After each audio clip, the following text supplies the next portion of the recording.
آج اہم مسئلے پر گفتگو کرنا چاہ رہا ہوں اور وہ یہ ہے کہ فرانس کے خنزیروں نے میرے نبی پاک صلی اللہ علیہ وسلم کے خاکے بنائے، یعنی کارٹون بنائے، اور سرکاری عمارتوں پر انہوں نے آویزہ کیے۔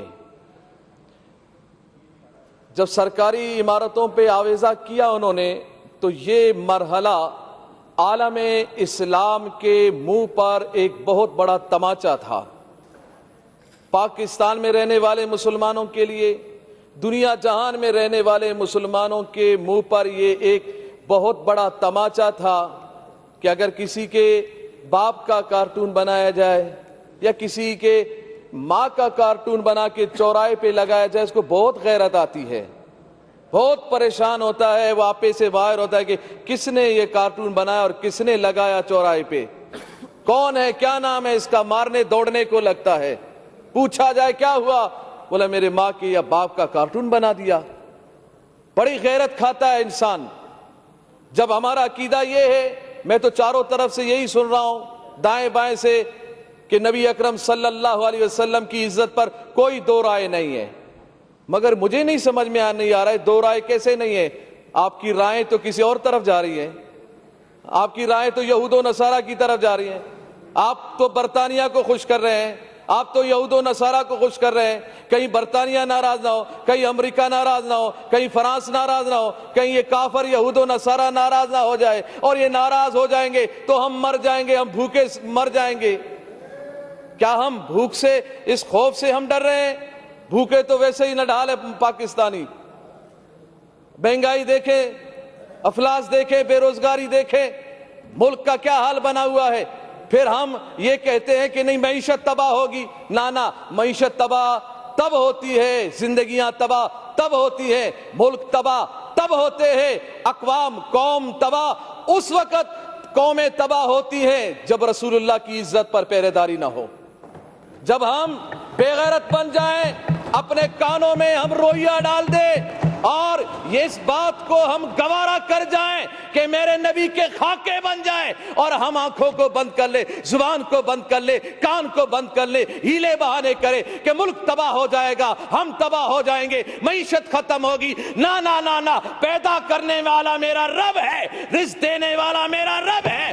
جب میرا رب رزق دینے والا ہے، کافروں کو بھی رزق میرا رب دیتا ہے، تو پاکستانیوں کو بھی رزق میرا رب دیتا ہے۔ رسول اللہ کی عزت و عظمت اگر نہیں ہوگی تو پھر پریشانی آئے گی، پھر ملک تباہی کی طرف جائے گا، پھر ملک بربادی کی طرف جائے گا، پھر معیشت خراب ہوگی، پھر لوگ پریشان ہوں گے۔ جب تک رسول اللہ کی عزت و عظمت پر ہم پہرے داری نہیں دیں گے، یہی حال ہوگا۔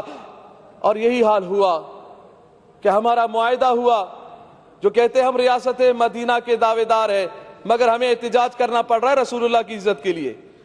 آپ اگر ریاست مدینہ کے آپ دعوے دار ہیں تو پھر آپ کا کام تھا کہ ہم سے پوچھے بغیر، ہمارے احتجاج کیے بغیر، ہمارے اسمبلیوں میں بولے بغیر، ہمارے روڈوں پہ آئے بغیر، یہ کان سے پکڑ کر سفیر کو نکال دیتے اور کہہ دیتے کہ ہم اس خنزیر کو برداشت نہیں کرتے جس کے ملک نے ہمارے نبی کی گستاخی کی ہے۔ اور یہ بات کی جا رہی ہے جی ہم اگر سفیر کو نکال دیں تو پھر کیا اس بات کی گارنٹی ہے کہ پھر وہ گستاخی نہیں کریں گے، وہ گستاخی نہیں کریں گے۔ وزیر اعظم صاحب نے یہی بات کی ہے، وہ تو پھر گستاخی کریں گے۔ ارے یہ کون سی بات ہو گئی؟ جب تم نے اس بھارت کے پائلٹ کو نکالا تھا ادھر سے پاکستان سے، جب ان کے حوالے کیا تھا تو یہ بات کیوں نہیں کی کہ اب تو ہم حوالے کر رہے ہیں؟ اس بات کی گارنٹی کیا ہے کہ وہ پھر حملہ نہیں کرے گا؟ وہ تو پھر بھی حملہ کر رہا ہے، وہ تو بارڈروں پہ حملہ کر رہا ہے، وہ کشمیریوں پہ حملہ کر رہا ہے، مسلمانوں پہ حملہ کر رہا ہے۔ یہ فلسفہ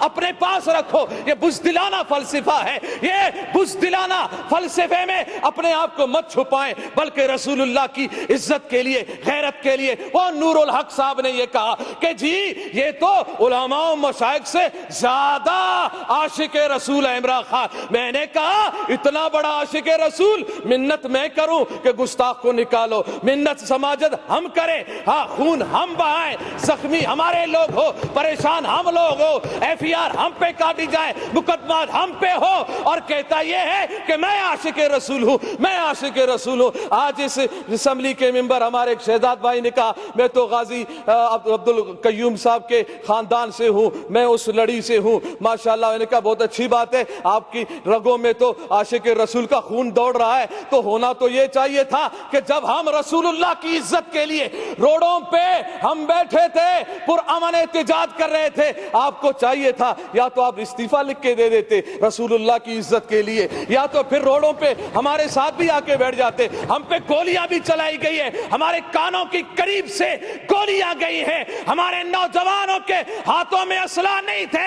رسول اللہ کی عزت کی بات تھی, زبانوں پہ رسول اللہ کی وفاداری کی بات تھی. ہم ادھر احتجاج کر رہے تھے, پرامن احتجاج کر رہے تھے, روڈوں پہ بیٹھے ہوئے تھے, قرآن خوانی ہو رہی تھی, نعت خوانی ہو رہی تھی, رسول اللہ صلی اللہ علیہ وسلم کی تعریف و ثنا ہو رہی تھی. ہاں, اگر برا کہا جا رہا تھا تو گستاخان رسول کو برا کہا جا رہا تھا, ان کے حامیوں کو برا کہا جا رہا تھا. اگر برا لگنا تھا, گولیاں چلانی تھی تو ان پہ گولیاں چلاتے, ان پہ ظلم ڈھاتے جنہوں نے گستاخی کی تھی. مگر تم نے وہ طاقت ہی نہ رہی, نہ تم میں وہ سمت رہی, نہ تم میں وہ رسول اللہ کی محبت کی اصل جھلک نظر آئی کہ تم نکال دیتے, تم کہہ دیتے کہ نا نا نا نا, جس نے رسول اللہ کی گستاخی کی ہے ہم اس کو برداشت نہیں کرتے ہیں. تو اس وقت میں پوری اسمبلی سے اس وقت میں اس مرحلے میں ہوں, میں نے لاشیں اٹھائی ہیں, ہم نے لاشیں اٹھائی ہیں رسول اللہ کی عزت کے لیے.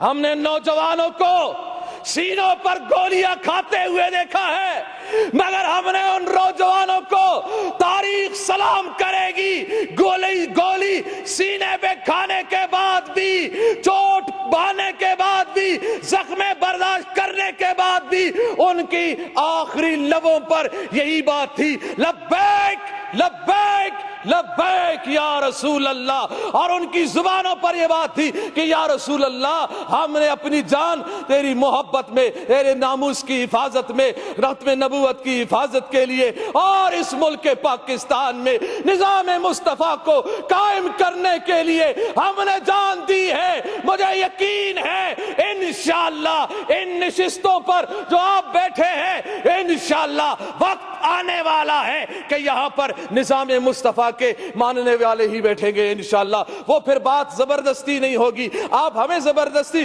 روڈوں سے اٹھاؤ گے, آپ ہمیں زبردستی پیارے محبوب علیہ السلام کی عزت سے روکو گے, گولیاں چلا کے نا نا نا نا, اس بات کو دبا نہیں سکتے. زبردستی روڈوں سے اٹھایا جا سکتا ہے, ڈنڈے چلانے سے. اچھا, مجھے یہ بتایا جائے میڈم اسپیکر صاحبہ, مجھے یہ بتایا جائے کہ روڈوں پر جو احتجاج کرتے ہیں, PTI کے احتجاج کرنے والوں پہ کیوں گولیاں نہیں چلی؟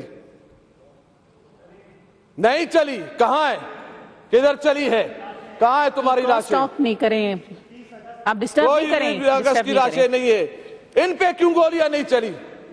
دوسروں پہ گولیاں کیوں نہیں چلی؟ دوسروں پہ ظلم و ستم کیوں نہیں ہوئے؟ اور یہ کون سے قانون میں ہے کہ پرامن کوئی احتجاج کر رہا ہو, کسی پولیس والے کو, کسی رینجر والے کو کس نے حق دیا ہے کہ پرامن احتجاج کرنے والوں پر لاٹھی چلائے؟ یہ کوئی قانون نہیں ہے لاٹھی چارج کرنا, کوئی قانون نہیں شیل برسانا, کوئی قانون نہیں ہے گولیاں چلانا. کون سا قانون ہے؟ یہ قانون کو ہاتھ میں لیا گیا ہے, ظلم کیا گیا ہے. ان شہداء کا مطالبہ ہم کرتے ہیں کہ جن کے کہنے پر یہ گولیاں چلائی گئی, وہ ایک آوارہ, ایک وزیر جو آوارہ گھومتا رہتا ہے, سگریٹوں پہ سگریٹ لگا رہتا ہے, کش پہ کش لگا رہا ہوتا ہے کہ جی میں یہ کر دوں گا, میں وہ کر دوں گا. میں نے کہا بس کر, چپ کر بے وقوف کہیں کا, تو کیا کرے گا, تیرے اندر طاقت کیا ہے؟ ارے کرنے والا تو میرا رب ہے, میرے رب کے عذاب میں آ گئے تو پھر پکڑ ہی پکڑ ہے.